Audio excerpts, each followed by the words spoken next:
हम बात करेंगे लाइफ स्किल्स की, जीवन कौशल की। जीवन में तरक्की करने के लिए विभिन्न प्रकार के हमें कौशल चाहिए। उन सब कौशलों की चर्चा सीमित समय में किया जाना संभव नहीं है। I will discuss about few important life skills. कुछ जो सबसे महत्वपूर्ण जीवन कौशल हैं उनकी बात करेंगे इस वार्तालाप में, इस व्याख्यान में। सबसे पहले हम बात करेंगे control of stress producing thinking. एक ऐसी थिंकिंग को, ऐसी सोच को कैसे नियंत्रित करें जो हमें तनाव उत्पन्न करती है, जो हमें तनाव देती है। दूसरे भाग में बात करेंगे कम्युनिकेशन स्किल्स की, संप्रेषण कौशल की बात करेंगे कि how to improve our communication skills, कि हम अपने कम्युनिकेशन स्किल्स का इंप्रूव कैसे करें। तीसरे भाग में बात करेंगे नॉन वर्बल कम्युनिकेशन के एग्जाम्पल की, कि नॉन वर्बल कम्युनिकेशन किस प्रकार से हम इंप्रूव करें। अगले भाग में जो कि सबसे महत्वपूर्ण है, रिलेशन डेवलपमेंट, आपस में संबंधों में सुधार हम कैसे करें, how to improve our social relations. अगले भाग में बात करेंगे development of body layers. We spent our most of the time of our life to glorify the physical body. जो हमारा भौतिक शरीर है, इसको सुदृढ़ करने में ही हम अपने जीवन का अधिकतर समय व्यतीत करते हैं। लेकिन we should develop our internal core competencies. जो आंतरिक क्षमताएं हैं उनका भी हमें विकास करना चाहिए। अगले भाग में बात करेंगे 8 डिफरेंट लाइफ स्किल्स, जिनको हम कहते हैं 8 डिफरेंट स्पिरिचुअल पावर्स। 8 विभिन्न आध्यात्मिक शक्ति। उन 8 विभिन्न आध्यात्मिक शक्तियों के बारे में बात करेंगे जिनको कि एक बहुत महत्वपूर्ण कौशल की श्रेणी में रखा गया है। तो शुरू कहां से करें? Control of stress producing thinking. Let's start with the first part. पहले भाग से शुरू करते हैं, control of stress producing thinking. इसके लिए आप देखिए, I have taken this example from an article published in a reputed journal. एक शोध पत्रिका में एक आर्टिकल छपा था। उस आर्टिकल के अनुरूप है, the article was published in the year 2001। 2001 में एक लेख था और वो था, उस लेख का शीर्षक था challenging and changing stress producing thinking. See this diagram. Diagram से पहले थोड़ा सा कमेंट पढ़िए। The patient had a severe adverse reaction to the medication prescribed by the doctor. एक व्यक्ति था, बीमार पड़ा। तो हम बीमार पड़ते हैं तो कहां पहुंचते हैं? डॉक्टर के पास। डॉक्टर दवाई क्यों देता है? ठीक हो जाए। लेकिन उसके एडवर्स इफेक्ट थे मेडिकेशन के। जो दवाई दी थी उसका विपरीत परिणाम निकला, बीमारी और बढ़ गई। The doctor was flooded with thoughts. Doctor के मस्तिष्क में विभिन्न प्रकार के विचार उत्पन्न होने लगे कि ऐसा कैसे हुआ। दवाई ठीक करने के लिए दी गई थी लेकिन ठीक नहीं हुआ, बल्कि बीमारी और बढ़ गई। तो 2 विभिन्न थॉट प्रोसेसेस की तुलना करते हैं, 2 विभिन्न विचारों की प्रक्रियाओं की तुलना करते हैं इस काल्पनिक उदाहरण के आधार पर। Let's start with the first situation number 1। This situation number is based on stress producing thought process, कि ऐसी विचारों की प्रक्रिया जो हमारे मस्तिष्क में तनाव उत्पन्न करती है। See the diagram, see the picture. ये आप सबके सामने पिक्चर, इस पिक्चर को ध्यान से देखने का प्रयास कीजिए फ्रॉम टॉप टू बॉटम। सबसे पहले बात करते हैं एजम्पशन की। डॉक्टर की एजम्पशन थी। देखिए, डॉक्टर की एजम्पशन है। एजम्पशन क्या थी? I must be perfect all the times, कि मैं निपुण हूं, मैं कभी गलती कर ही नहीं सकता। I never do mistakes. उसके बाद गलती हुई, डॉक्टर कमिटेड एन एरर। गलती क्या हुई? गलत दवाई दे दी। तो doctor was flooded with thoughts. आप देखिए, आई शुड हैव नोन, मुझे पता होना चाहिए था। ये हुआ कैसे? लेकिन उसकी सोच थी, उसकी मान्यता थी कि मैं कभी गलती कर ही नहीं सकता। इस तरह की सोच के साथ वो था। इसके बाद एक्सक्लेशन टेक्स प्लेस। एक्सक्लेशन में I will be shied, I am incompetent, मैं असक्षम हूं। इस तरह के विचार उत्पन्न होने लगे डॉक्टर के मस्तिष्क में। उसके बाद क्या हुआ? फीलिंग शुरू हुई। फीलिंग के बाद हेडेक शुरू हुआ and doctor avoided blame avoidance, लोगों से मिलना जुलना बंद कर दिया और उसने शराब पीना शुरू कर दिया। फिजिकल सिम्टम्स भी अपीयर हुए, शारीरिक लक्षण भी अपीयर हुए। और उसके सबसे जो महत्वपूर्ण परिवर्तन हुआ डॉक्टर को, कि उसके व्यवहार में परिवर्तन आ गया। लेकिन यह जो विचारों की प्रक्रिया घटित हुई, that comes under the category of stress producing thought process. एक ऐसा थॉट प्रोसेस जो हम सब में तनाव उत्पन्न करता है। सिचुएशन इज सेम, सिचुएशन वही है। सिचुएशन वही मीन्स डॉक्टर ने दवाई दी, गलत परिणाम थे। जो दूसरी काल्पनिक उदाहरण में, इस दूसरे काल्पनिक उदाहरण में process of realistically evaluating thought process, see this diagram, see this picture from bottom to top. उस पिक्चर को आपने देखा था टॉप टू बॉटम, इसको देखिए बॉटम टू टॉप। वहां पर डॉक्टर की मान्यता क्या थी? I am perfect. यहां डॉक्टर की मान्यता है हेल्दी अजम्पशन। देखिए, I am not perfect, I will sometimes make error. मैं निपुण नहीं हूं क्योंकि every individual is bound to have some error. प्रत्येक व्यक्ति विशेष की बाध्यता है कि उसमें त्रुटियां होंगी, तो मैं भी गलती कर सकता हूं। इस प्रकार की मान्यता थी, क्योंकि इस ब्रह्मांड में कोई भी व्यक्ति विशेष ऐसा नहीं है जिससे गलतियां ना हो। तो ये उसकी वास्तविक मान्यता थी, सार्थक मान्यता थी। उसके बाद डॉक्टर से गलती हुई, दवाई गलत दी। उसके बाद फीलिंग शुरू हुई कि I am uncomfortable, that doesn't mean I am incompetent. मैं असहज महसूस कर रहा हूं, लेकिन इसका अर्थ यह नहीं है कि मैं असक्षम हूं, गलती होगी। उसने स्वीकार किया। और उसके बाद फिजिकल सिम्टम्स अपीयर हुए, बट डॉक्टर फोकस्ड, डॉक्टर ने एकाग्र किया, सेंसेस बढ़ी, तनाव उत्पन्न हुआ। लेकिन सबसे अच्छा काम किया जो उसने, the doctor learn from the mistake, ask for support from the colleagues. अपने सहयोगियों से परामर्श करके उस पेशेंट को, उस मरीज को ठीक कर दिया। दोनों डॉक्टर्स के संदर्भ में सिचुएशन वही थी। पहला था स्ट्रेस प्रोड्यूस करने वाले विचारों की प्रक्रिया थी, और दूसरा था, और यहां भी बिहेवियर पर भी प्रभाव पड़ा, लेकिन उतना प्रभाव नहीं पड़ा कि जितना प्रभाव फर्स्ट केस में पड़ा था। तो अब इन दोनों काल्पनिक उदाहरणों के आधार पर एक निष्कर्ष निकालते हैं, कंक्लूजन निकालते हैं, और आप सब इस कंक्लूजन में मेरा सहयोग करेंगे। पहला है नेगेटिव थॉट्स कैन डिटोरेट। पहले जो विचारों की प्रक्रिया थी वो नकारात्मक थी, एग्री, सहमत हैं आप? दूसरी थी वो पॉजिटिव थी। तो जो नेगेटिव थॉट्स हैं वो क्या करते हैं? दे डिटोरेट पर्सन्स मेंटल हेल्थ, हमारे मानसिक स्वास्थ्य को प्रभावित करती हैं। और मानसिक स्वास्थ्य का सीधा संबंध किससे है?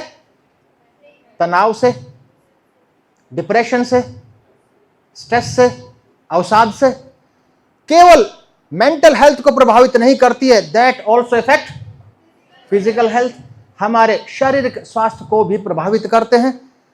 Cumulatively damaging professional relationships. आप देखिएगा, कोई व्यक्ति तनावग्रस्त होता है, वो उसके दूसरों के साथ संबंध भी खराब हो जाते हैं। वो किसी भी व्यक्ति विशेष के साथ बहुत अच्छे संबंध नहीं रख पाता है, नहीं निभा पाता है।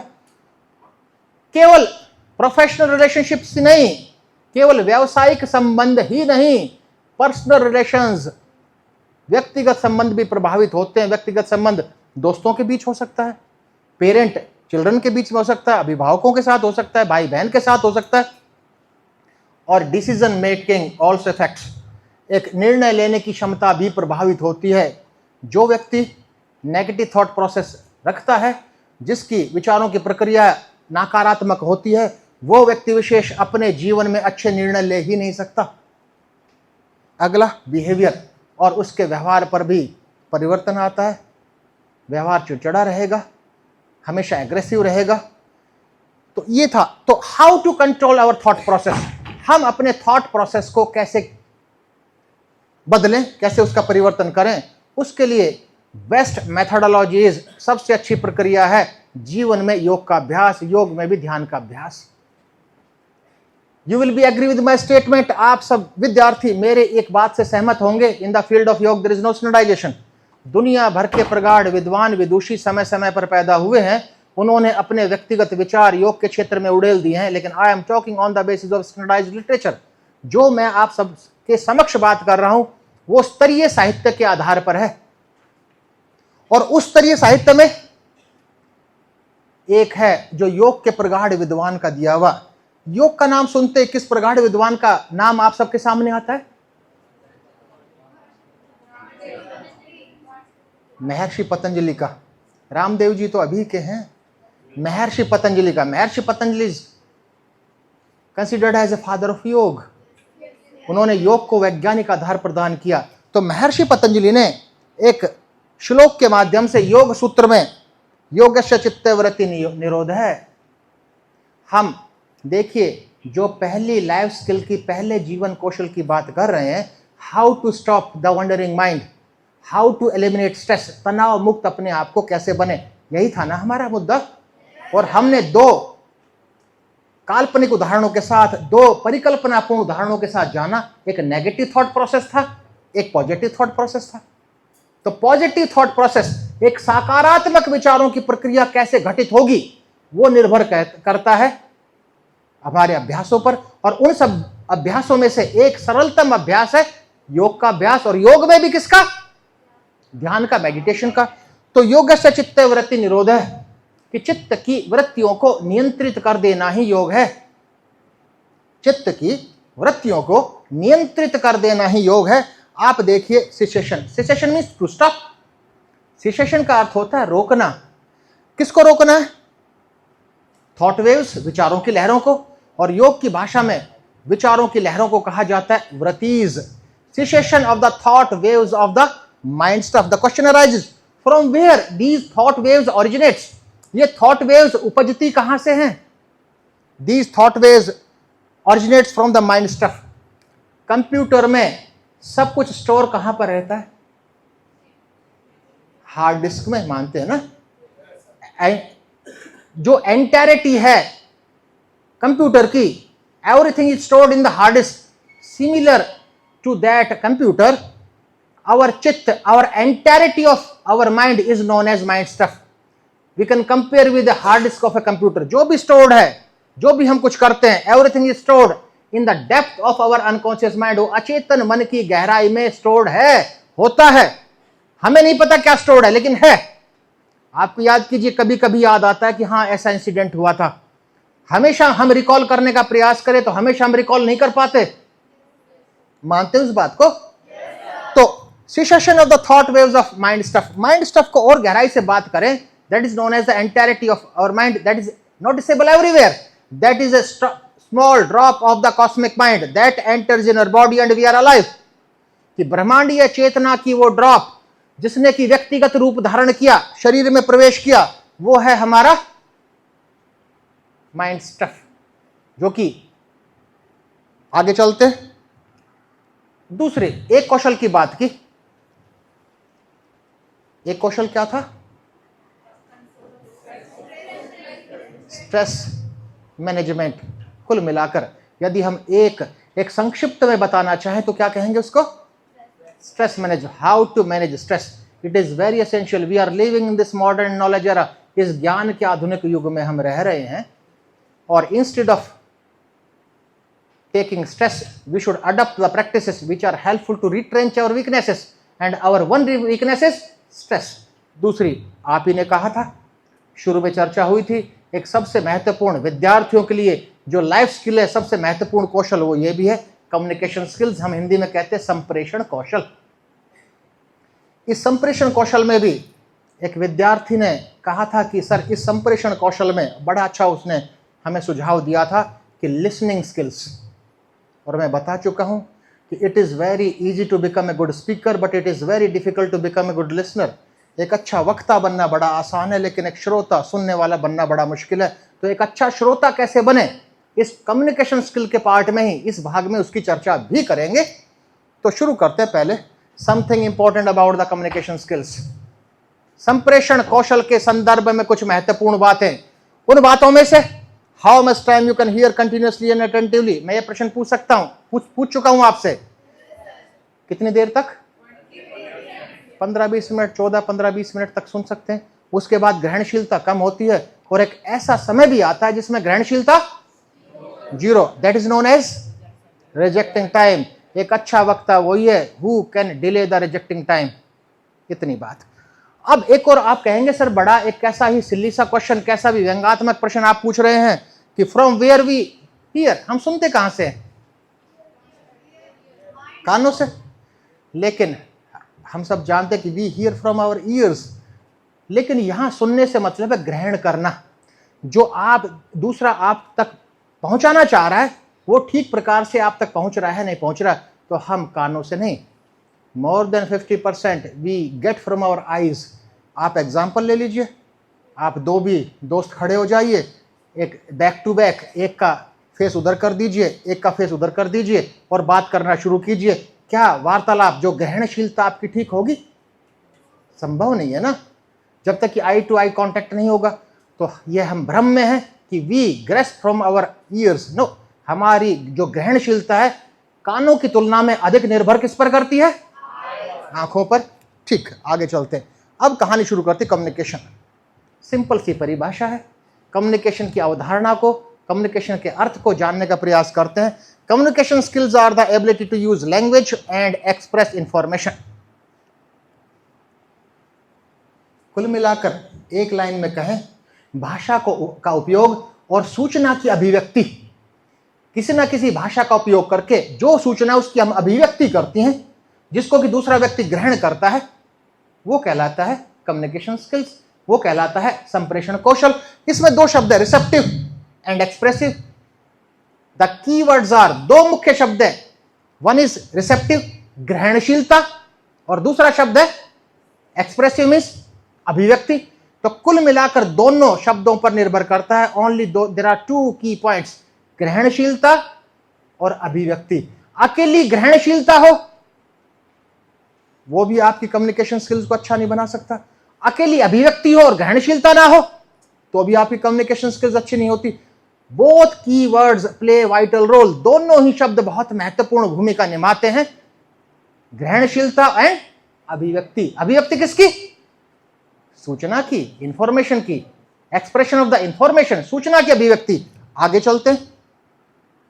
देखिए, इस प्रोसेस को, एक प्रक्रिया को जानने का प्रयास करते हैं। सिंपल सा, आगे की बातें बड़ी इंटरेस्टिंग होगी आपकी। एक सेंडर होगा, भेजने वाला होगा, प्रेषक होगा जो मैसेज भेज रहा है, जो संदेश भेज रहा है, और वो मैसेज एक रिसीवर होगा, ग्रहण करने वाला होगा। लेकिन विभिन्न प्रकार की नॉइस होगी। वो आपकी, उस नॉइस का मतलब कोई एक भौतिक नॉइस की बात नहीं है। नॉइस एक मेंटल स्टेट भी एक अवरोध का काम कर सकती है। हो सकता है आपकी मेंटल स्टेट उस समय अच्छी ना हो और वो अवरोध पैदा कर रही हो आपकी ग्रहणशीलता में, वह भी तो हो सकता है। और साथ साथ इसके बाद साथ कुछ चैनल्स होंगे, चैनल ऑफ कम्युनिकेशन। अभी कम्युनिकेशन प्रोसेस चल रहा है, एक आदान प्रदान की प्रक्रिया चल रही है, एक संप्रेषण की प्रक्रिया चल रही है मेरे और आपके बीच में। इसका एक मीडियम तो है, दोनों मीडियम है, रिटर्न मीडियम भी है और वर्बल मीडियम भी है। एक एग्री? ठीक, ये प्रोसेस की बात हुई। अब बात करते हैं टाइप्स ऑफ कम्युनिकेशंस। कम्युनिकेशन के क्षेत्र के, संप्रेषण के क्षेत्र के बारे में यदि हम बात करें तो बड़े बड़े प्रगाढ़ विद्वानों ने संप्रेषण को अलग अलग तरह से विभाजित किया है। अब आप कहेंगे सर उस ऑथर ने तो ऐसा कहा है, उस ऑथर ने ऐसा कहा है, तीसरे ऑथर ने ऐसा कहा है, चौथे ऑथर ने ऐसा कहा है। दो तीन प्रकार के वर्गीकरणों की बात करेंगे। If you talk about the types of communication on the basis of a flow, दूसरा है on the basis of organizational behaviour, तीसरा है on the basis of medium. और तो शुरू करते हैं पहले से, on the basis of flow. प्रवाह के आधार पर संप्रेषण कौशल का वर्गीकरण तो हम तीन प्रकार में बांटते हैं। पहला है वर्टिकल, एक वर्टिकल चलता है, बड़े से छोटे, छोटे से, जैसे इस संस्थान में डायरेक्टर ने जो भी एक संप्रेषण किया टीचर्स के पास और टीचर्स ने कहां पहुंचाया? स्टूडेंट्स पर, एक वर्टिकल फॉर्म में। अगला है अपवर्ड, स्टूडेंट ने टीचर को कहा, टीचर ने प्रिंसिपल या डायरेक्टर को कहा। अगला है डाउनवर्ड, वर्टिकल भी हो सकता है, डाउनवर्ड भी हो सकता है, अपवर्ड भी हो सकता है। तीन प्रकार का कम्युनिकेशन है। अगला है on the basis of organizational behaviour. Communication है फॉर्मल, औपचारिक संप्रेषण, इनफॉर्मल अनौपचारिक संप्रेषण है। अब तीसरे की बात करते हैं विस्तार से, types of communication on the basis of medium. Medium के आधार पर संप्रेषण के प्रकार, मीडियम के आधार पर, माध्यम के आधार पर संप्रेषण के प्रकार, उसकी विस्तार से चर्चा करते हैं। तो पहला है वर्बल, मौखिक, दूसरा नॉन वर्बल, गैर मौखिक। तो लेट्स डिस्कस इन डिटेल, एक विस्तार से चर्चा करेंगे। लेकिन ध्यान रहे, if you talk on the basis of research studies, अनुसंधान कार्यों पर आधारित हम बात करें, अनुसंधान की फाइंडिंग्स के आधार पर, अनुसंधान अध्ययन के आधार पर हम बात करें, तो यदि किसी व्यक्ति विशेष के जीवन में जितना भी संप्रेषण होता है, वर्बल तो केवल 35% है औसतन, और नॉन वर्बल लगभग 65%। आपके भी जीवन में अब तक जीवन में जितना भी संप्रेषण हुआ तो औसतन लगभग 35% वर्बल है, और नॉन वर्बल कितना, लगभग 65%। तो अब इससे निष्कर्ष निकालिए कि इन दोनों संप्रेषणों में से सबसे महत्वपूर्ण संप्रेषण कौन सा है? नॉन वर्बल है ना, क्योंकि अधिक उपयोग हम उसी का करते हैं। तो अब नॉन वर्बल कम्युनिकेशन की बात करते हैं। वर्बल कम्युनिकेशन ओरल भी हो सकता है, रिटर्न भी हो सकता है।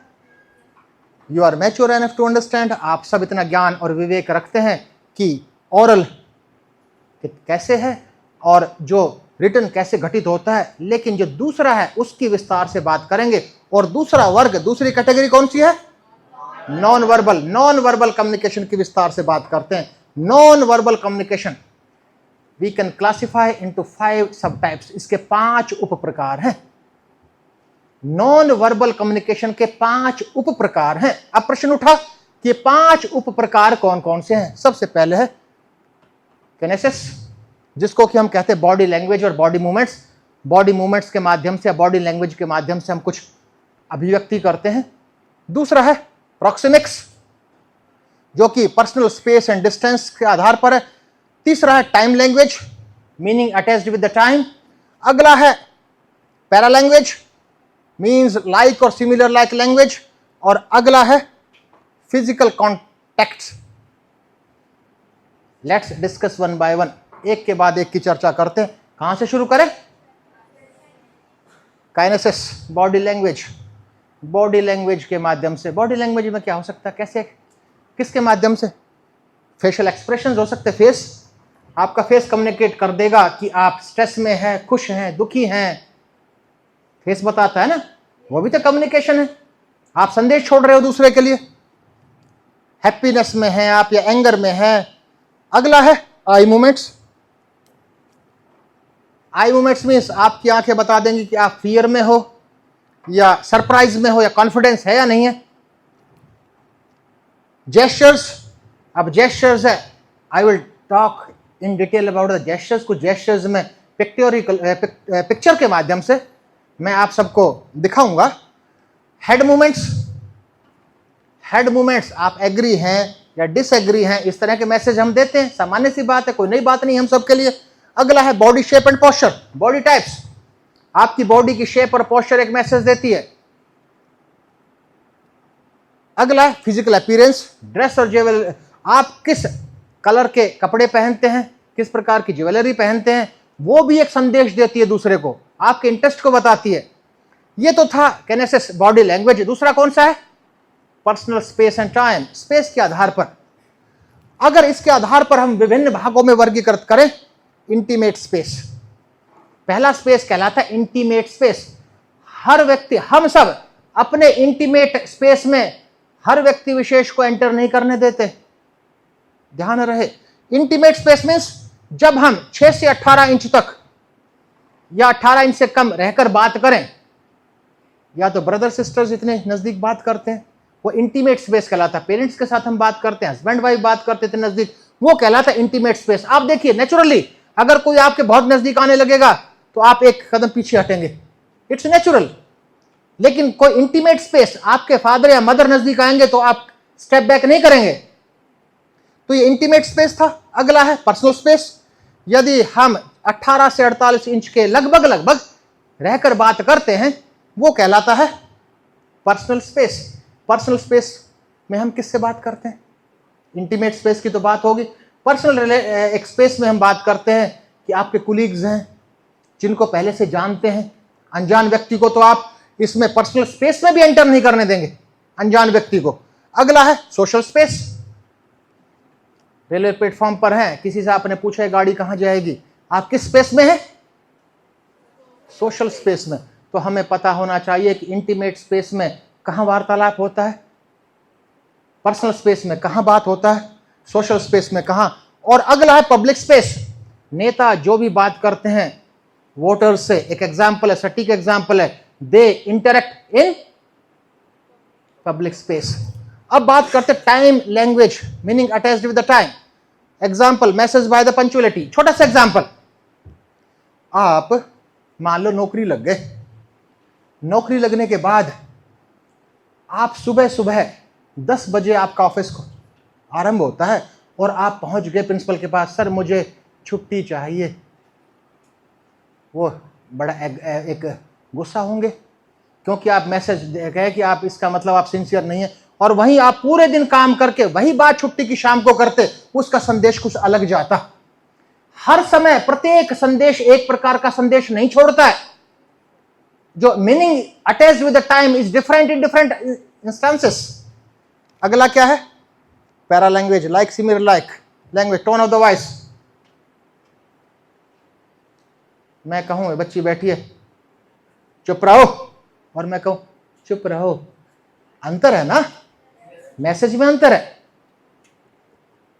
जो टोन ऑफ द वॉइस भी आपकी अलग अलग संदेश छोड़ता है। सामान्य सी बातें हैं। अब ये तो हो गया। अगला, स्किल्स ऑफ कम्युनिकेशन। अब मेन कहानी शुरू होती है आपके इंटरेस्ट की और बहुत काम की। एक हमने आधार बना लिया कि हम आगे की बातें ठीक प्रकार से कर पाएं, उसके लिए हम एक आधार बना चुके हैं। अब स्किल्स ऑफ कम्युनिकेशन, अगर हम स्किल्स की बात करें तो एक तो रीडिंग स्किल्स है, एक हमारी राइटिंग स्किल्स है, एक हमारी स्पीकिंग स्किल्स है, और एक हमारी लिसनिंग स्किल्स है। संप्रेषण के कौशल केवल 4 ही हैं। If we talk about the skills of communication, we have 4 different types of skills. हमारे पास 4 कौशल है। यदि चारों कौशलों की उपयोगिता के बारे में हम बात करें, if we talk about the significance of these 4 types of communication skills, तो इनमें ध्यान दीजिए, रीडिंग तो केवल 16% घटित होता है। हम अपने जीवन में संप्रेषण जो घटित करते हैं उसका लगभग 16% रीडिंग स्किल्स के माध्यम से करते हैं। चाहे न्यूज़पेपर रीडिंग की बात करें या किताबों से ग्रहणशीलता हो आपकी, और दूसरी तरफ राइटिंग स्किल्स तो केवल 9% संप्रेषण घटित होता है, और स्पीकिंग स्किल्स से लगभग 30%। लेकिन अधिक संप्रेषण हमने कहां से ग्रहण किया? Listening skills. तो इससे आप स्पष्ट कीजिए, इन चारों कौशलों में से, इन चारों संप्रेषण कौशलों में से सबसे महत्वपूर्ण कौशल कौन सा? Listening skills. तो we will discuss in detail about the listening skills.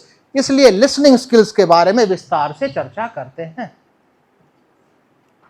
उसके लिए बात करेंगे लिसनिंग स्किल्स की, कि एक देखिए मार्क ट्वेन की कितनी अच्छी एक कहावत है, एक व्यंग्यात्मक उदाहरण है लेकिन बहुत महत्वपूर्ण है। मार्क ट्वेन ने क्या कहा? यदि बोलना सुनने से अधिक महत्वपूर्ण रहा होता तो परमात्मा ने हमें 2 मुंह दिए होते और 1 कान दिया होता। क्योंकि उस रचयिता ने, उस परमात्मा ने जिसने शरीर का निर्माण किया है, उसने 1 मुंह दिया है और 2 कान दिए हैं। तो उन्होंने भी एक संदेश दिया है कि बोले कम, सुने ज्यादा।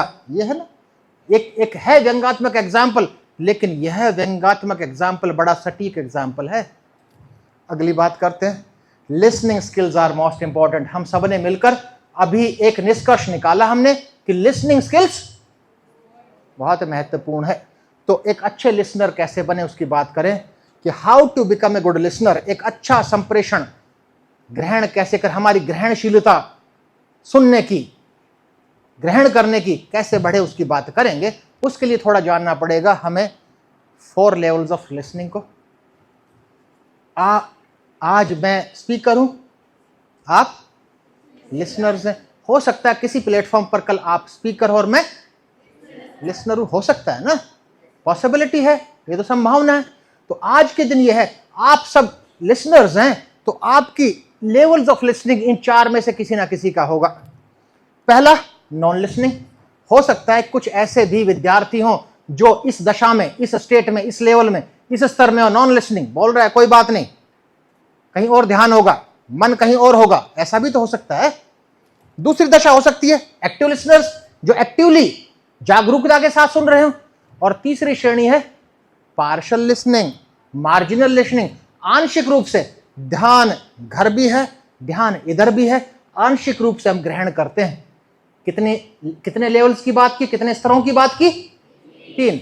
और जो सबसे बेस्ट टाइप ऑफ लिसनिंग, सबसे अच्छा सुनने वाला कहलाता है इवेल्युएटिव लिसनिंग, कि सुन भी रहा है साथ साथ मूल्यांकन भी कर रहा है। Evaluative listening is considered as the best type of listening. Evaluative listening को हम एक बेस्ट टाइप ऑफ लिसनिंग कहते हैं। तो कितने लेवल्स हैं, कितने स्तर हैं? 4। आगे चलते हैं। Basic barriers of listening. इस सुनने में अवरोध कौन कौन से हैं? देखिए, इन अवरोधों को ठीक समझने के लिए इन अवरोधों को हम 3 वर्गों में बांटते हैं। एक तो बेसिक फंडामेंटल है, बेसिक बैरियर्स हैं, ना तो स्पीकर उनको दूर कर सकता, ना लिसनर उसको दूर कर सकते। वी हैव टू अकोमोडेट, हमें उनके साथ अनुकूलन करना है। क्लियर? दूसरी वर्ग वो है कि रिलेटेड टू ए स्पीकर, कुछ गलतियां, कुछ अवरोध, कुछ गलतियां स्पीकर करता है, अगर वो स्पीकर उनको सुधार ले तो एक कम्युनिकेशन अच्छा होगा। और तीसरी गलती लिसनर से, लिसनर भी तो गलती कर सकते हैं। तो कितने वर्गों में बांटा? 3। Basic barriers, barriers related to speaker, barriers related to listener. Let's discuss one by one. Basic barriers, speed gap बहुत महत्वपूर्ण है, on the basis of research है, बहुत ही महत्वपूर्ण है। देखिए, हम सबकी स्पीकिंग एबिलिटी है वो है 40 से 60 शब्द प्रति मिनट, लगभग। ध्यान दीजिए, कोई भी व्यक्ति 40 से 60 शब्द के बीच में 1 मिनट तक बोलता है। फॉर एग्जाम्पल, अटल बिहारी वाजपेयी जी की तरह कोई बोलेगा तो मान लो 40 शब्द धीरे धीरे धीरे बोलते थे। कोई राजधानी एक्सप्रेस की तरह बोलेगा तो कितने शब्द हो जाएंगे? 60 शब्द प्रति मिनट, ऐसा है ना। लेकिन जो कानों की सुनने की क्षमता है वो लगभग 128 शब्द प्रति मिनट है, लगभग। अगर 128 शब्द से अधिक गति हो गई किसी की बोलने की तो आपकी समझ में कुछ भी, आपने फास्ट सॉन्ग को देखा होगा ना चलाकर कभी, तो कुछ समझ में आता है? जब तक तो वो सॉन्ग समझ में आएगा, उसके शब्द समझ में आएगा जब तक कि 128 के लगभग शब्द प्रति मिनट होंगे। उससे अधिक स्पीड कर देंगे तो आपके कान उसको ग्रहण नहीं कर पाएंगे। तो speed gap means speaking ability और लिसनिंग एबिलिटी, स्पीकिंग और लिसनिंग एबिलिटी के बीच में जो गैप है वो कहलाता स्पीड गैप। अगर ये बराबर रहा होता, ये मानना है वैज्ञानिकों का, यदि ये बराबर रहा होता तो सुनने की प्रक्रिया अच्छी घटित रही होती, क्योंकि स्पीकिंग एबिलिटी अलग है, लिसनिंग अलग है, बोलने की स्पीड अलग है, ग्रहणशीलता अलग है, इसलिए हमारे मस्तिष्क को इधर उधर भटकने का समय मिलता है। लेकिन ये तो बेसिक बैरियर है, क्या हम इसको ठीक कर सकते हैं? नहीं कर सकते, जो है वो है, हमें तो इसके साथ अपना अनुकूलन करना है। We can not change this. और दूसरा क्या है? एक्टिवनेस, बहुत महत्वपूर्ण एक्टिवनेस। हमारी skills of listening, skills of communication कितने हैं? कितने स्किल्स ऑफ कम्युनिकेशन है? 4 है ना। Reading, writing, speaking, listening. Listening को अंतिम क्रम में रखते हैं। पहली कौन सी है? रीडिंग स्किल्स है, एक्टिव है, प्रयास के साथ। Active means eye ball move होते हैं, गर्दन मूव होती है, एक्टिव है ना, मूवमेंट हो रहा है। दूसरी कौन सी है? राइटिंग स्किल्स भी, आपकी फिंगर्स भी मूव हो रही हैं, पाम्स भी मूव हो रही है, आपका हाथ भी मूव हो रहा है और साथ साथ गर्दन भी है ना, एक्टिव है। तीसरी स्पीकिंग में आपके लिप्स मूव हो रहे हैं, टंग मूव हो रही है, जेस्चर भी है, साथ साथ बोलते हो हाथ का इशारा, बॉडी पोजीशंस भी चेंज होती हैं। लेकिन लिसनिंग स्किल्स 100% पैसिव है, कोई मूवमेंट नहीं होता। ठीक, इसलिए ये फंडामेंटल बैरियर है। इसको तो कुछ हद तक दूर किया जा सकता है, कर सकते हैं ना। आपने देखा होगा कई बार हम स्कूल में पढ़ते थे और आप तो पढ़ रहे हैं, तो हमारे कई टीचर कहते हैं व्हाई यू आर मूविंग, सीधे बैठो, हिल क्यों रहे हो? तो बच्चा कुछ समझेगा ना, वो भी नहीं समझ पाएगा। इट मीन्स एक हमें पैसिव लिसनर मीन्स इसको एक्टिवली उसको मूवमेंट करने दीजिए। जितने हम मूवमेंट्स के साथ, जितने भी बॉडी पोजीशंस को चेंज करके सुनेंगे तो ग्रहणशीलता हमारी बढ़ेगी। तीसरा है एडजस्टमेंट एंड अकोमोडेशन। कई बार हम किसी स्पीकर के साथ, किसी स्पीकर की शैली के साथ हम अपना सामंजस्य स्थापित नहीं कर पाते हैं। we are unable to accommodate ourselves to the style of the speaker. तो ये कौन से बैरियर्स थे? कौन से बैरियर है? बेसिक बैरियर्स, फंडामेंटल बैरियर्स, मूलभूत, आधारभूत। अब बात करते हैं barriers in listening related to speaker. Speaker की गलतियां भी तो हो सकती हैं। तो स्पीकर की गलतियां, वॉइस, व्यंग्यात्मक एग्जाम्पल है। कोई टीचर ऐसे होते हैं जो बहुत तेज आवाज में बोलते हैं। उस दशा में बच्चियां कहेंगे नहीं भैया कान फोड़ देंगे, सबसे पीछे बैठना चाहिए। और कुछ बहुत धीरे धीरे बोलते हैं, तो उस दशा में पीछे वालों को सुनेगा नहीं, वो कहेंगे हमें आगे बैठना। तो वॉइस शुड बी ऑप्टिमल, जितनी होनी चाहिए, बहुत अधिक तेज भी ना हो, बहुत अधिक धीरे भी ना हो। अगली बात है स्पीड। शब्दों की स्पीड, बोलने की स्पीड, क्षमता हम चर्चा कर चुके हैं। बेसिक बैरियर्स में से स्पीड कितनी है? 40 से 60 शब्द प्रति मिनट। 40 शब्द बोलेंगे तो बच्चे अपने आप ही अंदाजा लगाएंगे अब क्या बोलने वाले हैं आप। और बहुत अधिक बोलेंगे, 60 शब्द से उससे अधिक तेज स्पीड से बोलेंगे तो ग्रहणशीलता में अवरोध पैदा होंगे, स्पीड भी ऑप्टिमल हो। अगला है activeness of speaker. Activeness means, वहां एक्टिवनेस का अर्थ दूसरा था, यहां एक्टिवनेस का अर्थ दूसरा है। आपने कभी ऐसा एग्जाम्पल टीचर्स का अपने विद्यालय में कभी ऐसा देखा है? एग्जाम्पल आपके पास उदाहरण है कि किसी भी अध्यापक ने एक सेंटेंस यहां पर खड़े हुए बोला, दूसरा सेंटेंस उस कोने में बोला, तीसरा वहां बोला, इतनी मूवमेंट्स होती है? कभी देखा है? कभी है ना ऐसा? तो आपका वो डिस्ट्रक्टिव मूवमेंट्स हैं, तो आपका उनके शब्दों पर अधिक ध्यान नहीं होगा, उनका ध्यान होगा मूवमेंट पर। ये बच्ची कहेगी देखना अब राइट में मूव करेगी, वो कहेगी नहीं अभी लेफ्ट में मूव करेंगे। इस तरह के विचार उत्पन्न होने की संभावना रहती है। तो too much movement should be avoided. अगला बात करते हैं जेस्चर। कुछ जेस्चर है डिस्ट्रक्टिव जेस्चर्स होते हैं। Gestures means a body position, किसी का जेस्चर, हाथ का जेस्चर, फेस का जेस्चर। तो डिस्ट्रक्टिव जेस्चर्स को हमें अवॉइड करना चाहिए हमेशा। We should avoid destructive gestures. अगला है आई कांटेक्ट। ध्यान दीजिए, आई कांटेक्ट। आई कांटेक्ट कैसा हो? कुछ ऐसे अध्यापक आपने देखे होंगे, अगर एग्जाम्पल हो तो, वो विद्यार्थियों को तरफ नहीं देखते। मान लो पंखा है, पूरा पंखे की तरफ देख कर पूरा भाषण दे डाला। बच्चे भी कहेंगे इस पंखे में ऐसा क्या है? कुछ ऐसे भी अध्यापक आपने जीवन में देखे होंगे जो एक बच्चे की आंखों में आंखें डालकर पूरा लेक्चर, बच्चा कहेगा ये तो मेरे पीछे पड़ गए। एक व्यवहारिक एग्जाम्पल है, एक व्यंग्यात्मक व्यवहारिक एग्जाम्पल है। इसका मतलब आई कांटेक्ट कैसा हो? किसी भी अध्यापक का आई कांटेक्ट कैसा हो? आई कांटेक्ट ऐसा हो कि हर व्यक्ति जाने कि I am under observation, I am under observation. इस तरह का संदेश जाना चाहिए। अगली बात है पोस्चर। पोस्चर भी देखिए रिसर्चेस काफी आयोजित की गई है। स्टैंडिंग पोस्चर से अच्छी अभिव्यक्ति होती है लिसनर की ग्रहणशीलता। तो we should avoid sitting postures. Classroom, specially classroom teaching में सिटिंग पोस्चर्स को अवॉइड करना चाहिए। We should speak. आप किसी भी वाद विवाद प्रतियोगिता में भाग लेते हैं तो बैठकर बोलते हैं क्या? क्यों बोलते हैं? अंडरस्टूड है, जग जाहिर है कि स्टैंडिंग पोस्चर्स में अभिव्यक्ति बहुत अच्छी होगी in comparison to sitting posture. तो ये था। अब बात करें किसकी? Related to listeners. Related to listeners, listener से संबंधी भी तो दोष हो सकते हैं।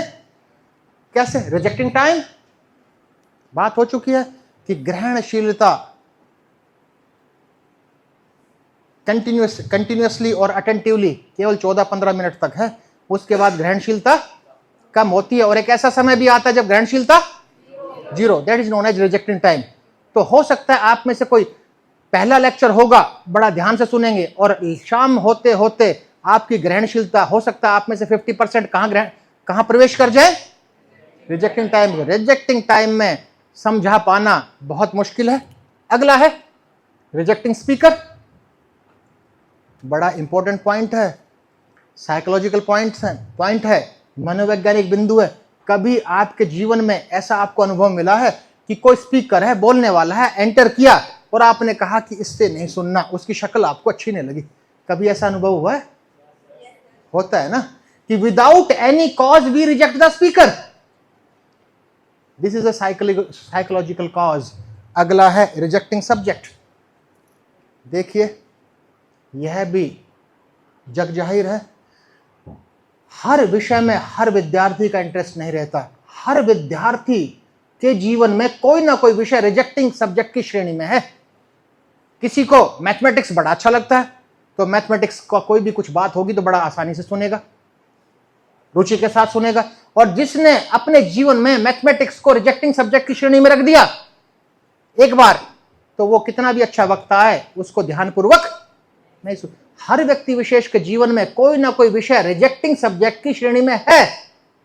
आप सबके जीवन में भी कोई ना कोई विषय जो कि लीस्ट इंटरेस्ट रखता हो, कम से कम आपकी रुचि उसमें हो, that is considered as the rejecting subject. Next one is null type. मान लो इस उदाहरण में नो मिस, मैं तो सब जानता हूं, आप में से किसी ने कम्युनिकेशन स्किल्स ये पहले से पढ़ा हो और मैं आज बोल रहा हूं तो आप कहेंगे इनसे अधिक तो मैं जानता हूं, क्या नया बता रहे हैं। उसमें आपका इंटरेस्ट पैदा ही नहीं होगा। कि अगर किसी विषय का भूतकाल में आपको ज्ञान है तो उस विषय में आप कम सुनना पसंद करेंगे। तो ये थे तीनों बैरियर्स की हमने बात की, तीनों प्रकार के अवरोधों की बात की, तीनों श्रेणियों के अवरोधों की हमने बात की। कौन कौन से? फंडामेंटल मीन्स बेसिक बैरियर्स, दूसरा barriers related to speaker, barriers related to. अब बात करते हैं how to improve listening skills. Not being preoccupied, पहले से ही मन बना कर न बैठे, ओपन माइंडेड हमेशा रहें, इंटरप्शंस कम से कम करें, जो पूछना है अंत में पूछिए, बीच बीच में बार बार नहीं, पहले स्पीकर को बोलने दीजिए। जो भी क्वेरी हो, जो भी आपकी उत्सुकता हो, जो भी आपकी जिज्ञासा हो, उस जिज्ञासा को हमेशा प्रयास कीजिए अंत में दूर करें। इफेक्टिव लिसनिंग, एक प्रभावशाली सुनना क्या है? सबसे पहले सुने, उसको इंटरप्रेट करें, फिर उसको समझें, जो संदेश, जो मैसेज जो आपको दिया जा रहा है, यही बेस्ट टाइप ऑफ लिसनिंग है। बाय आस्किंग क्वेश्चंस, प्रश्न पूछने चाहिए, लेकिन इन बिटवीन नहीं, बीच में नहीं। इट इज सजेस्टेड, या सुझाव दिया जाता है बड़े बड़े प्रगाढ़ विद्वानों का, ask questions after the completion of the lecture, after the completion of the presentation. प्रस्तुतिकरण के अंत में अपने प्रश्नों को, अपने क्वेश्चंस को पूछें, प्रश्नों को पूछें। और few examples of non verbal communication, हम सब नॉन वर्बल कम्युनिकेशन की बात कर रहे हैं, बहुत महत्वपूर्ण है। फेस भी काफी कुछ बताता है। फेस क्या बताता है? ध्यान दीजिए।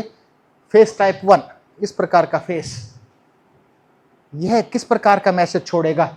यह फेस बताता है कि सोशल वर्कर, इस तरह के फेस के लोग सोशल वर्कर है, सामाजिक कार्यकर्ता होते हैं, रिलायबल है, व्यवहार से विश्वसनीय होते हैं, सिंपल होते हैं, एक साधारण जीवन बिताना चाहते हैं, हार्ड वर्कर होते हैं, एक कठिन परिश्रम करते हैं जीवन में। दूसरा फेस टाइप 2, इस तरह का फेस होगा तो इस तरह के व्यक्ति विशेष किस प्रकार के होंगे? ईगो से परिपूर्ण होंगे, अहंकार से परिपूर्ण होंगे, अहंकार से भरे होंगे। डोंट हार्म, वो किसी को नुकसान नहीं पहुंचाते, लेकिन अगर कोई उन्हें डिस्टर्ब करता है तो रिएक्ट करते हैं, छोड़ते भी नहीं। फ्रेंडशिप, दोस्ती कही गई है कि इस प्रकार के फेस के साथ दोस्ती भी अच्छी नहीं होती है, लेकिन अपने जीवन में बहुत सफल होते हैं, बहुत अधिक आगे बढ़ते हैं। तीसरा, इस तरह का फेस किसी व्यक्ति विशेष का होगा तो नॉट स्टेबल, स्थिर नहीं है, ये प्रवृत्ति के चंचल हैं, चंचल प्रवृत्ति के हैं, लेकिन बहुत अच्छे दोस्त साबित होते हैं। Face for this type of face type 4, इस तरह के फेस टॉकेटिव है, बहुत बातूनी होते हैं, रजस डोमिनेटेड है। रजस का क्या मतलब है? देखिए, that exist the body also exist outside the body, जिससे हमारा शरीर बना है उससे ही यह प्रकृति बनी है। अंत में शरीर कहाँ मिल जाना है? प्रकृति में। तो इस प्रकृति के 3 यूनिवर्सल मोड हैं, सत्व, रजस, तमस, और ये तीनों जो प्रकृति में 2 मोड पाए जाते हैं वो हमारे शरीर में भी है। जिसमें सत्व की अधिकता होगा, individual will B full of purity and enlightenment, वो व्यक्ति प्रकाशवान, ऊर्जावान होगा। जिसमें रजस की अधिकता होगी वो वासना क्रियाओं से भरा होगा, और जिसमें तीसरे यूनिवर्सल मोड तमस की अधिकता होगी, the individual will be dull minded, वो व्यक्ति जड़ बुद्धि विहीन होगा। तो इस तरह के फेस में रजस डोमिनेट करता है, एज कम पाई गई है। फेस टाइप 5, सेल्फ डिपेंडेंट है, आत्मनिर्भर है, करेजियस है, forget after getting help from others, दूसरों से हेल्प लेने के बाद जल्दी भूल जाते हैं। Next face type, sex type, good character, अच्छे चरित्रवान होते हैं जीवन में। इस प्रकार का फेस अधिकतर पुरुषों की तुलना में महिलाओं में अधिक पाया जाता है।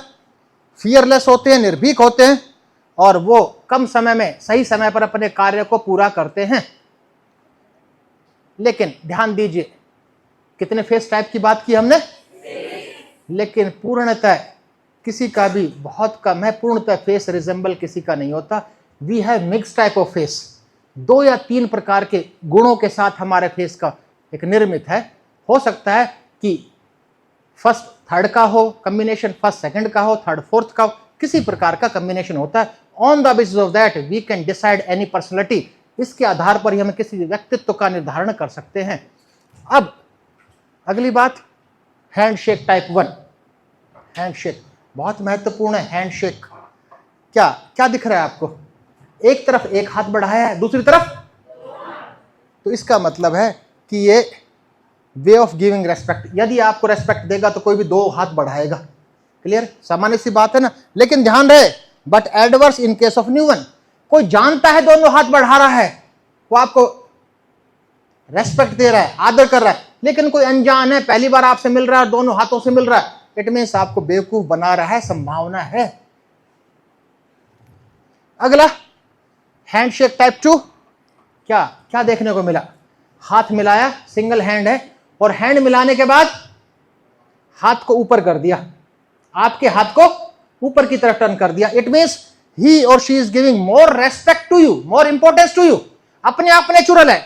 यदि कोई हाथ मिलाता है आपके हाथ को ऊपर करता है तो आपको रेस्पेक्ट दे रहा है, इट्स ट्रुथ। और कभी आजमा लीजिए, ये देखिए, इसने हाथ मिलाया, हाथ मिलाने के बाद आपके हाथ को नीचे की तरफ ट्विस्ट कर दिया।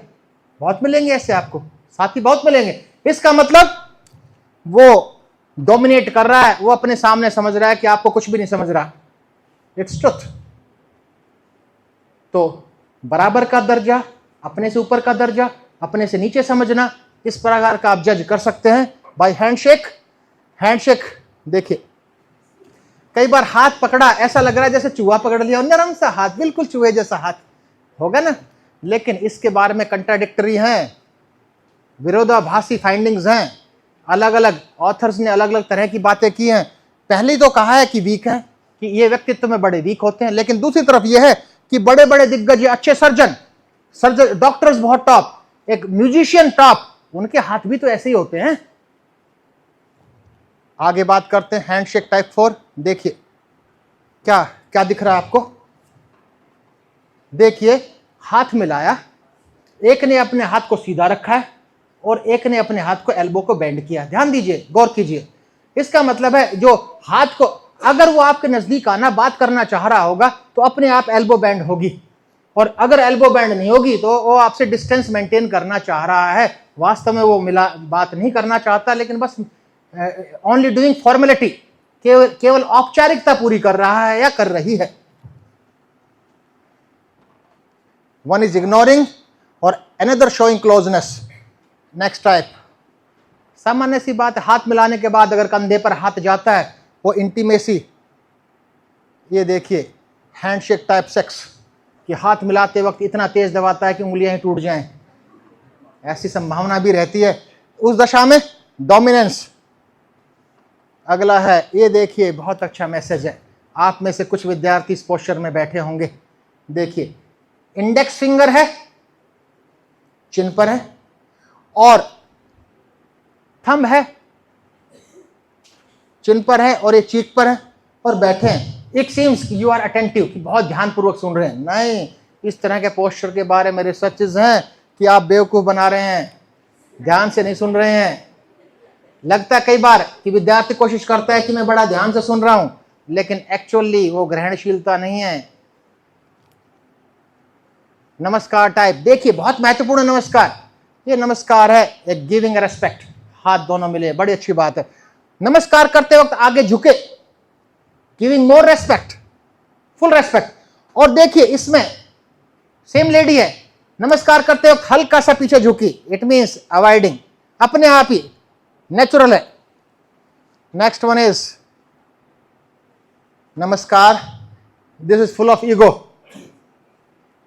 नेक्स्ट वन इज, ये सबसे महत्वपूर्ण है, ये संदेश बहुत बहुत बड़ा संदेश देता है बॉडी लैंग्वेज के बारे में, स्पेशली विद्यार्थियों के लिए। देखिए, इसमें उंगलियां मिली हुई हैं, हथेलियां दूर है। इसका मीनिंग क्या है? Only formality. यदि आपको कोई नमस्कार इस तरह करता है तो फॉर्मेलिटी है, वो नमस्कार नहीं कर रहा है, वो बेवकूफ़ बना रहा है आपको, कोई नमस्कार नहीं कर रहा है। नहीं तो हथेलियां मिलेंगी ही मिलेंगी। अपने हाथ, बार बार किसी व्यक्ति का हाथ उठ रहा है, इतने वो इनवाइट कर रहा है कि आप भी सम्मिलित होइए, आप भी कुछ कीजिए भाई, आप भी बोलिए। तो ये, लेकिन एक सबसे महत्वपूर्ण, बहुत ही इंटरेस्टिंग एरिया है, बहुत ही इंटरेस्टिंग एरिया है, रिलेशन डेवलपमेंट। हर व्यक्ति चाहता है कि मेरे आपस में मजबूत संबंध रहें, एक संबंध बहुत मजबूत हो, अच्छे रिलेशन हो। रिलेशन डेवलपमेंट भी, अच्छे संबंध स्थापित करना भी हर व्यक्ति विशेष की बात नहीं है। अब 2-3 प्रश्न पूछता हूं मैं। How to develop relations? Is friendship possible between the 2 persons who speak more? 2 व्यक्ति बहुत अधिक बोलते हैं, क्या उनके बीच में दोस्ती संभव है? सुनेगा कौन? नहीं है संभव। 2 व्यक्ति ऐसे हैं जो बहुत कम बोलते हैं, ना के बराबर बोलते हैं, क्या दोस्ती संभव है? नहीं है। तीसरा, एक बहुत अधिक बोलता है, एक बहुत कम बोलता है, दोस्ती प्रगाढ़ होगी। आप फिजिक्स में प्रिंसिपल पढ़ते हो, opposite poles attract each other, same is applicable in the society. भाई, आपके घर वाले, पेरेंट्स, माता पिता आपकी शादी तय करेंगे ना, एक समय आएगा शादी तय करेंगे तो आपकी कुंडली मिलाई जाएगी। तो कुंडली कुछ भी नहीं होता, कुंडली मीन्स अपोजिट पोल्स। जहां आपके अपोजिट पोल्स मैच कर गए तो अच्छा जीवन बीतेगा। अगर अपोजिट पोल्स मैच नहीं किए, इसका मतलब संभावना है, गुंजाइश है कि कुछ गड़बड़ हो सकती है। तो अपोजिट पोल्स मीन्स, अब इस अपोजिट पोल्स को जानने का प्रयास करते हैं। This depends on our nature, ये हमारी प्रकृति पर निर्भर करता है। तो हमारी नेचर क्या है? ध्यान दीजिए, बहुत महत्वपूर्ण सूचना है। हमारी नेचर है हमारा फंडामेंटल बिहेवियर, हमारा मूलभूत व्यवहार ही हमारी नेचर है। Our fundamental behaviour is our nature, हमारा मूलभूत व्यवहार ही हमारी नेचर है। तो दोस्ती, रिलेशन, अच्छे संबंध निर्भर करते हैं आपके मूलभूत व्यवहार पर। तो इस मूलभूत व्यवहार में कैसे सुधार करें, परिवर्तन करें, जिससे कि हर व्यक्ति विशेष, समाज की प्रत्येक इकाई आपको लाइक करे, पसंद करे। तो इसको जानने का प्रयास करते हैं, फंडामेंटल बिहेवियर को, कि फंडामेंटल बिहेवियर क्या है। Fundamental behaviour consist of 3 traits. Inclusion, inclusion को कहते हैं हिंदी में समावेश। दूसरा है कंट्रोल, इसको कहते हैं नियंत्रण, कंट्रोल, हर व्यक्ति चाहता है मेरा नियंत्रण हो। तीसरा है अफेक्शन, स्नेह, हर व्यक्ति चाहता है कि मुझे भी सब स्नेह करें और मैं भी किसी को स्नेह करूं। ये इंस्टिंक्ट है, एक नेचुरल है ना, प्राकृतिक है। तो कितनी ट्रेट्स हैं? कौन कौन से? Inclusion, control, affection. और ये तीनों ही, समावेश, नियंत्रण, स्नेह, इंक्लूजन, कंट्रोल, अफेक्शन, ये तीनों ही 2-2 रूपों में पाए जाते हैं। एक्सप्रेस्ड, अभिव्यक्त करना, वांटेड, दूसरे से अपेक्षा करना, कि हम अभिव्यक्ति कितनी करते हैं, अपेक्षा कितनी करते हैं। तो टोटल ट्रेट कितने हो गए? 6। एक्सप्रेस्ड इंक्लूजन, अभिव्यक्त किया गया समावेश, वांटेड इंक्लूजन, दूसरे से अपेक्षित समावेश, एक्सप्रेस कंट्रोल, अभिव्यक्त किया गया नियंत्रण, वांटेड कंट्रोल, अपेक्षित नियंत्रण, एक्सप्रेस्ड अफेक्शन, अभिव्यक्त किया गया स्नेह, और वांटेड अफेक्शन, दूसरे से अपेक्षित स्नेह। Let's discuss one by one. पहला बोलिए क्या है? एक्सप्रेस्ड इंक्लूजन, अभिव्यक्त किया गया समावेश। समझते हैं इसको एक एग्जाम्पल के, काल्पनिक। बेटा, आपके डिपार्टमेंट, आपके स्कूल के अंदर कैंटीन है?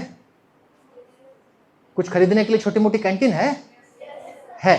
आपका एक गर्ल्स कॉमन रूम भी होगा, बैठने के लिए स्कूल में है, जहां लड़कियां इकट्ठी बैठ सके। चलो मान लेते हैं। और आप 3-4 सहेलियां बैठी हैं, एक काल्पनिक उदाहरण, परिकल्पनापूर्ण उदाहरण की बात करते हैं। और इस बच्ची को जाना है कहां पर? चाय पीने, और इसकी खास परम मित्र पूछती है कहाँ जा रही हो। ये कहती है कि बस बस बस यहीं जा रही हूँ, यहीं जा रही हूँ। चुपचाप गई, चाय पीकर वापस आ गई। इस काल्पनिक उदाहरण में इसका अभिव्यक्त किया गया समावेश कितना है? 0। और दूसरी तरफ इस बच्ची को चाय पीने जाना है और सारी सहेलियों को कह रही है, शोर मचा दिया, चलो चाय पीने चलते हैं, पैसे भी मैं दूंगी। इस काल्पनिक उदाहरण में इसका अभिव्यक्त किया गया समावेश कितना है? 100%। ना किसी व्यक्ति का 0 होता है, ना किसी व्यक्ति का, इट रेंजेस फ्रॉम 0 to 100। मानते हो ना? अभिव्यक्ति समावेश की अभिव्यक्त किया गया समावेश हर व्यक्ति विशेष का एक जैसा नहीं होता, हम सबका अलग अलग है। काल्पनिक उदाहरण में इस बच्ची का पहले उदाहरण में अभिव्यक्त किया गया समावेश कितना है? 0। और इसकी सहेली का 0 होगा, उसको पता चला कि इसने झूठ बोली, तब भी अच्छी लगेगी, काम से काम रखती है, चुपचाप गई, अच्छी बात है। अगर उसका वांटेड अपेक्षित 100% होगा तो उसके मस्तिष्क में विचार उठेंगे, झूठ बोलती है, चुपचाप चली गई, बताया भी नहीं। यानी वही अभिव्यक्ति किसी के लिए अच्छी हो सकती है और वही अभिव्यक्ति किसी के लिए अच्छी नहीं हो सकती। Is it okay? दूसरे एग्जाम्पल में कितना था? 100%। पैसे कौन दे रहा था? खुद दे रही थी।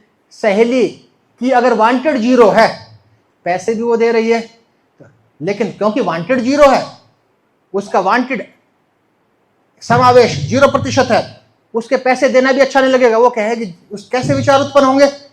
जरूर मुझसे कोई काम होगा, जहर ना पिला दे मुझे, इस प्रकार के विचार उत्पन्न होंगे। It mean same expression can be acceptable for someone, may not be acceptable for someone. वही अभिव्यक्ति, एक अच्छा सफल व्यक्ति वही है जो अपने अपेक्षित समावेश को ढाल ले दूसरे के अभिव्यक्त किए गए समावेश के साथ। जीवन का सबसे महत्वपूर्ण कौशल है एडजस्टमेंट, अनुकूलन। अगला क्या है? कौन सा कंट्रोल? एक्सप्रेस कंट्रोल, अभिव्यक्त किया कंट्रोल। मान लो, कल्पना कीजिए आपके कोई टीचर हैं और टीचर आपके हैं और वो टोपी वाले जो बच्चे, जो एक विद्यार्थी बैठे हैं, वो अध्यापक ने डांट दिया, क्यों हिल रहा है, सीधा बैठ। अगर उसका वांटेड कंट्रोल कितना हो इस दशा में, मेरा या जो भी टीचर है इनका एक्सप्रेस कंट्रोल कितना? 100%। दूसरी तरफ ऐसे अध्यापक भी देखे होंगे कि बच्चे मोबाइल में, उनको पढ़ाने से मतलब है, हो सकता है पिछले बेंच पर कोई लेट भी गया हो, उनको कोई मतलब नहीं, उनको पढ़ाने से मतलब है। ऐसे टीचर्स भी होंगे। इस काल्पनिक उदाहरण में क्या है? एक्सप्रेस कंट्रोल कितना है? 0। अगर इस बच्चे का पहले उदाहरण में कितना है? 100। इसको डांट भी दिया, अगर इसका वांटेड 100 है तो टीचर की डांट भी अच्छी लगेगी, कितने हक से मुझे डांटते, नहीं तो कहेंगे कहीं भी बेइज्जती कर देते हैं। सेम अभिव्यक्ति। अगला क्या है? अफेक्शन, स्नेह करने का, अभिव्यक्त करने का और दूसरे से अपेक्षा करने का अलग अलग ढंग है सबका। ये बच्चा है काल्पनिक उदाहरण, इसकी शादी तय होगी, मान लेते हैं शादी तय हुई। सबसे पहला इनविटेशन, और बहुत अच्छे पद पर आसीन हो गया, सबसे पहला इनविटेशन कार्ड किसको देगा? उस अध्यापक को जिसने इनको यहां तक पहुंचाया, है ना? स्वाभाविक है ना? तो ये अपने इनविटेशन कार्ड को, शादी के कार्ड को लेकर कहां पहुंच गए? टीचर के पास। और 2 शैलियां हैं। पहला, सर मेरी शादी फिक्स हो गई, आपको आना ही आना है। यानी कहीं अफेक्शन, कहीं स्नेह झलक रहा है क्या? नहीं ना। तो अभिव्यक्त किया गया अफेक्शन कितना है? 0। दूसरा है, sir my marriage has been fix, sir मेरी मैरिज फिक्स हो गई, please come to my marriage to bless me, मुझे आशीर्वाद देने आइए। कितना है? 100%। अगर टीचर का वांटेड 100% है तो डांट, नुमा, लहजा भी अच्छा लगेगा, नहीं तो कहेगा भाई मुझे डांट रहे हो या इनवाइट कर रहे हो। तो कुल मिलाकर सिद्धांत जो है कि we have to adjust our wanted inclusion, wanted control, wanted affection as per the expressed inclusion, expressed control and expressed affection of another individual. वही अच्छे सोशल, उसी का सोशल डेवलपमेंट, उसी का सामाजिक विकास अच्छा माना जाएगा। और वो हर व्यक्ति, आप ऐसे एग्जाम्पल मिलेंगे आपको, ए और बी दोनों आपस में बात तक नहीं करते, लेकिन सी की ए से भी अच्छी अंडरस्टैंडिंग है और बी से भी अच्छी है, क्योंकि उस सी ने एडजस्टमेंट का सिद्धांत को जान लिया, इस बेसिक फंडामेंटल बिहेवियर को जान लिया कि हाउ टू एडजस्ट। तो ये सोशल स्किल है आज की कि वी हैव टू अकोमोडेट, हमें अनुकूलन करना है। अगला डेवलपमेंट ऑफ बॉडी लेयर्स, संक्षिप्त में डेवलपमेंट थोड़ा सा। बॉडी लेयर्स, हम अपने जीवन का अधिकतर समय बिताते हैं केवल फिजिकल बॉडी को डेवलप करने में, भौतिक शरीर को, लेकिन इंटरनल बॉडी है एस्ट्रल बॉडी, हिंदी में कहते हैं सूक्ष्म शरीर, और तीसरा कॉजल बॉडी, कारण शरीर। हम अपने अधिकतर जीवन बिता देते हैं physical body. Physical body means, physical body का अर्थ हुआ कि भाई जन्म हुआ, जन्म होने के बाद डेवलपमेंट, आप किस स्टेज में हो? डेवलपमेंट स्टेज में हो। इसके बाद स्टैग्नेशन, स्थिरता, I am in stagnation state. अब मेरा तो प्रगति नहीं, जितना मेंटेन हो पाए बस उतना ही है शरीर। और कुछ दिन बाद क्या होगा? डिटोरेशन होगा, क्षीण होना शुरू होगा, और अंत में डेथ। तो ये एग्जाम्पल किसका है? फिजिकल बॉडी का। And we spent most of the time of our life to glorify this body. हम अपने जीवन का अधिकतर समय इस ही भौतिक शरीर को विकसित करने में लगा देते हैं। जिम जाते हो, प्रोटीन्स लेते हो, दुनिया भर के एक सप्लीमेंट्स लेते हो, आप एरोबिक्स करते हो, जुम्बा लड़कियां करती हैं, केवल फिजिकल बॉडी को एक डेवलप करने के लिए। लेकिन छोटी सी कहानी है। छोटा बच्चा था, 4 साल का, गोवा बीच पर घूम रहा था पिता के साथ, 4 साल का है। पिता की उंगली पकड़ी हुई थी, वहाँ गुब्बारा बेचने वाला गुब्बारे बेच रहा था, हरा, नीला, पीला, काला, दुनिया भर के। और बच्चा आकर्षक रंग के प्रति आकर्षित होता है, तो जितने दूसरे बच्चे खेल रहे थे उन्होंने सभी रंगे बिरंगे गुब्बारे खरीद लिए, लेकिन काले रंग का गुब्बारा किसी ने नहीं खरीदा। उस काले रंग के गुब्बारे ने किसी को आकर्षित नहीं किया। The child was very curious. 4 साल का बेटा जो पिता के साथ था, बड़ा जिज्ञासु था प्रकृति से। पिता से प्रश्न किया, पिताजी ये काले रंग का गुब्बारा उड़ता नहीं होगा ना, शायद इसलिए नहीं खरीदा। पिता ने बच्चे को लिया, उंगली पकड़ी, गुब्बारे वाले के पास गया, गुब्बारे से काले रंग का गुब्बारा खरीदा, बच्चे के हाथ में धागा दिया, कहा छोड़ो, उड़ गया। Child learned a new lesson. बच्चे को नई सीख मिली कि इस गुब्बारे को उड़ाने में इस बाहरी परत का ना के बराबर योगदान है, इसके अंदर क्या है, मेन योगदान उसका है। Same is applicable for us. हमारी प्रगति में हमारी जो बाहरी परत है, जो फिजिकल बॉडी है, उसका भी योगदान है, लेकिन उससे अधिक आंतरिक परतों का योगदान है, जो कि है दूसरी एस्ट्रल बॉडी, सूक्ष्म शरीर। इसके 3 उप परतें हैं, प्राणिक क्षत, मेंटल क्षत, इंटेलेक्चुअल क्षत। प्राण में कोश, मनो में कोश, विज्ञान में कोश। प्राणिक क्षत मीन्स जो हमारे सेंसरी सिस्टम को नियंत्रित करती है, भूख, प्यास, सर्दी, गर्मी को नियंत्रित करती है। लेकिन आप सबके लिए मेंटल क्षत, मनोमय कोश को विकसित करना सबसे महत्वपूर्ण होना चाहिए, क्योंकि इसी पर हमारे थॉट्स, विचार नकारात्मक उत्पन्न होंगे, सकारात्मक उत्पन्न होंगे, वो निर्भर करता है। हमारे डाउट्स, यही हमें शंकित करता है। एक्सेलरेशन हमें हर्षोल्लास में ले जाने वाला भी यही है। डिप्रेशन हमें अवसाद, तनाव में ले जाने वाला भी यही है। डिल्यूजन हमें भ्रम में रखने वाला भी यही है। एक विद्यार्थी के लिए अपने जीवन में इस प्रकार के अभ्यासों को सम्मिलित करना चाहिए, जिससे कि हमारी मेंटल क्षत, मनोमय कोश मजबूत हो, क्योंकि केवल बाहरी परत पर ही किसी व्यक्ति का विकास संभव नहीं है। We have to develop this astral body, सूक्ष्म शरीर, जिसके 3 उपपरतें कितनी है? 3। अगला इंटेलेक्चुअल क्षत, जिसको कि हिंदी में कहेंगे विज्ञानमय कोश। इसको हम कहेंगे विज्ञानमय कोश। विज्ञानमय कोश that control and guide the mind. हमारा माइंड इसके निर्देशन में काम करता है। Discrimination, what is right, what is wrong, क्या गलत है, क्या सही है, उसका निर्धारण हमारा इंटेलेक्चुअल क्षत, विज्ञान में कोश करता है। किसी भी व्यक्ति विशेष का, किसी विद्यार्थी का विज्ञान में कोश कमजोर रहेगा, वो सही को गलत समझ सकता है और गलत को सही समझ सकता है, तो उसका परिणाम का अंदाजा हम लगा सकते हैं। डिसीजन मेकिंग, एक अच्छा निर्णय वही लेगा जिसका इंटेलेक्चुअल क्षत, जिसका विज्ञान में कोश बड़ा मजबूत हो। ईगो, हमारा अहंकार भी इसी में निवास करता है। कॉजल बॉडी, तीसरा शरीर। कॉजल बॉडी क्या है?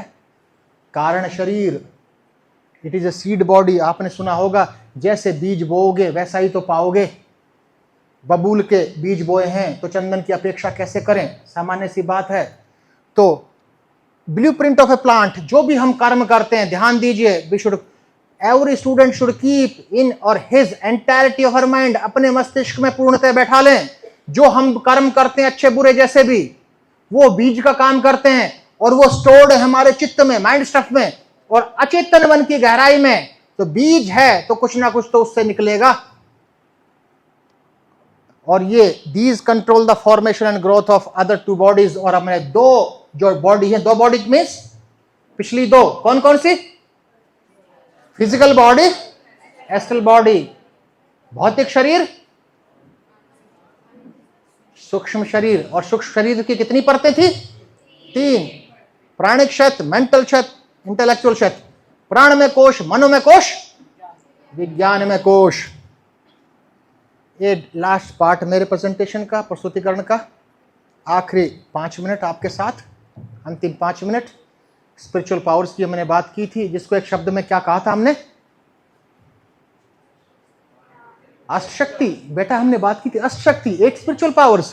First one is power to distinguish and discriminate, भेद और पृथक करने की शक्ति। हमें वो पहचान होनी चाहिए कि क्या सही है और क्या गलत, यह पहचानने की शक्ति विकसित करनी पड़ेगी।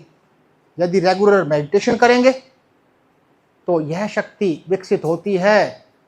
Power to distinguish and discriminate and what is true what is false, क्या गलत है क्या सही है पहचानना सीख जाते हैं हम। पावर ऑफ गुड जजमेंट, अच्छा निर्णय लेने की शक्ति। हर व्यक्ति विशेष अच्छा निर्णय नहीं ले सकता। कुछ अच्छे निर्णय के लिए जाने जाते हैं और कुछ बुरे निर्णय के लिए जाने जाते हैं। तो एक अच्छा निर्णय वही व्यक्ति ले सकता है जिसके दूसरी आध्यात्मिक शक्ति विकसित हुई हो। और दूसरी आध्यात्मिक शक्ति क्या है, जिससे कि we can recognize strength and weaknesses, कि इस जजमेंट के ये वीकनेसेस हैं और ये इसकी स्ट्रेंथ है, ये इसकी ऐसा लिया तो ये अच्छा होने की संभावना है, ये बुरा होने की संभावना है। एंड वी एक्ट अप्रोप्रिएटली, और उसके अनुरूप ही हम एक्ट करते हैं। Third, power to withdraw from the senses, अपनी इंद्रियों को नियंत्रित करने की शक्ति। मुश्किल है, it is very difficult to stop the wandering mind, लेकिन हम अपनी इंद्रियों को नियंत्रित करके एक किसी विशेष दिशा में डाइवर्ट कर दें। We can control, we can withdraw. किसी ने खेल के क्षेत्र में लगा दिया, किसी ने स्टडीज में ही लगा दिया। Next one is power of tolerance, सहन शक्ति। आज के समाज में, आज के विद्यार्थी में सहन शक्ति, इसी आध्यात्मिक शक्ति की कमी है, टॉलरेंस। किसको टॉलरेट करना है, सेवरल सिचुएशंस को। हमारे जीवन में हमेशा अच्छी सिचुएशंस ही, अच्छी परिस्थितियां ही उत्पन्न नहीं होती हैं, कुछ नकारात्मक परिस्थितियां भी उत्पन्न होती हैं। हमें सहन करना, we have to tolerate different situations of the life. Next, power to face, सामना करने की शक्ति। गीता में कहा गया है सम और विषम परिस्थितियों में समान बने रहना योग है। सम और विषम परिस्थितियों में समान बने रहना योग है। There are ups and downs in the life. हमारे साथ क्या है, अप्स में तो ऐसा लगता है कि इस विश्व में सबसे प्रफुल्लित है हम, डाउन्स में लगता है कि हम इस विश्व के सबसे दुखी व्यक्ति हैं। तो we have to remain stable in the ups and downs of the life. Next one is power to accommodate, अनुकूलन की शक्ति। अनुकूलन किसका करना है बेटा? आपके दोस्त कैसे हैं? कैसे हैं आपके दोस्त? सच बताओ, कैसे लगते हैं आपको? बढ़िया। ईमानदारी से बताना। इन्होंने कहा कि मेरे दोस्त अच्छे हैं, बढ़िया हैं, इनमें कोई कमी नहीं है, हाँ या ना? ईमानदारी से। होगी नहीं है? होगी नहीं। आपको किसी छोटी मोटी कमी का पता है या नहीं?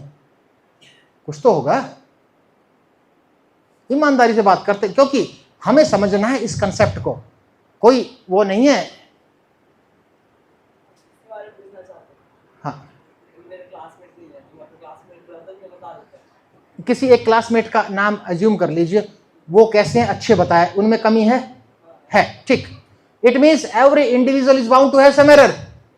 एक तरफ तो ये कह रहे हैं कि वो अच्छे हैं और एक तरफ कह रहे हैं कमी है। कोई कमी के साथ अच्छा हो सकता है? हो सकता है, क्योंकि हमारे समाज ने काल्पनिक रेखा फिक्स कर दी। इससे कम कमियां हैं वो स्वीकार्य हैं, है ना ऐसा? जिस दिन उस काल्पनिक रेखा से ऊपर होगी हम कहेंगे भाई ये तो गड़बड़ है। इट मीन्स अकोमोडेट करना है, we have to accommodate ourselves towards the weaknesses of others. दूसरियों की कमी के साथ हमें अपना सामंजस्य स्थापित करना है, अपना अनुकूलन करना है, क्लियर?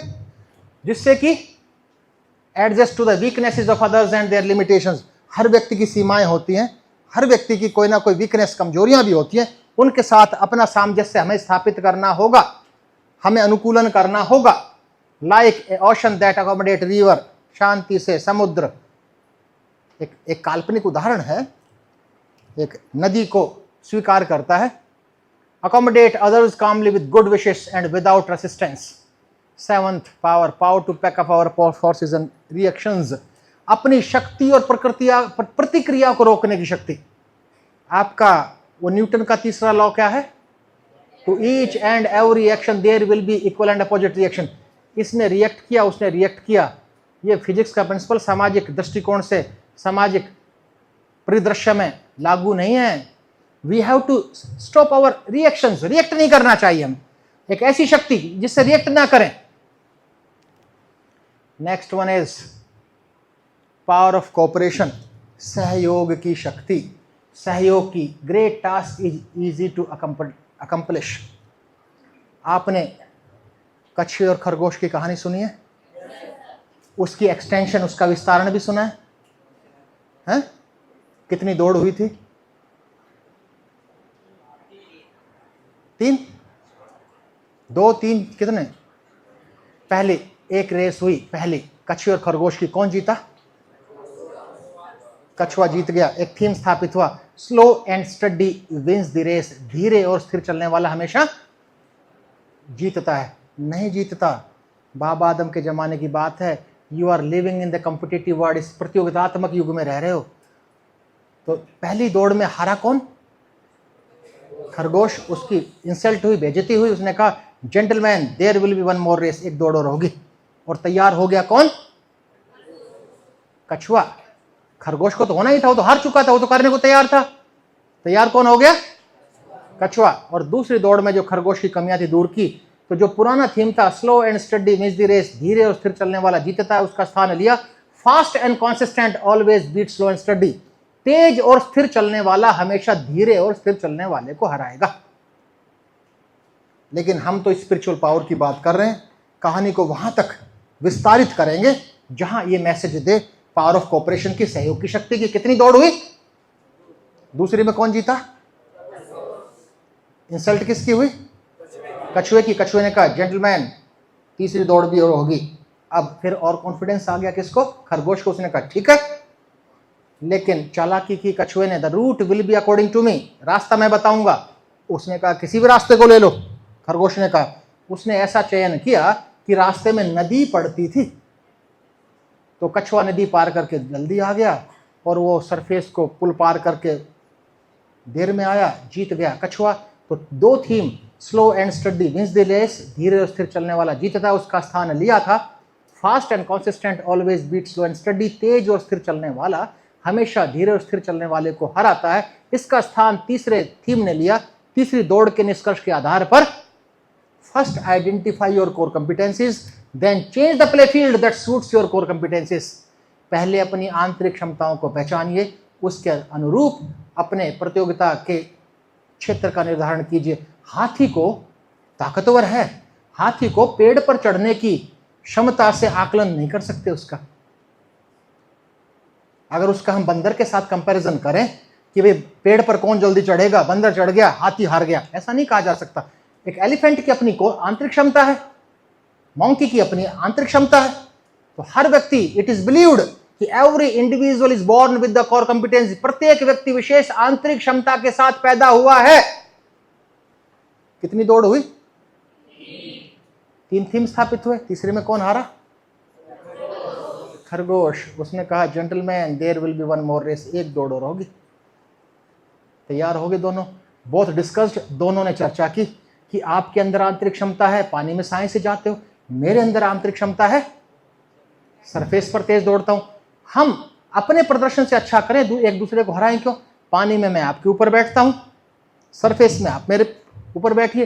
जो तीसरी दौड़ का रूट था, दोनों ने ही अपने पिछले प्रदर्शन से अच्छा किया। थीम नया स्थापित हुआ, it is good to be individually brilliant and have strong core competencies, but with cooperation you will always perform better than your own performance. बहुत अच्छी बात है कि व्यक्तिगत रूप से बहुत बड़े दिग्गज प्रगाढ़ विद्वान हैं, पर सहयोग की शक्ति से इस समाज की प्रत्येक इकाई, इस समाज का प्रत्येक व्यक्ति अपने स्वयं के प्रदर्शन से अच्छा करेगा। तो यह किसको उजागर करता है? पावर ऑफ कोऑपरेशन, सहयोग की शक्ति को, ये सहयोग की शक्ति को उजागर करता है।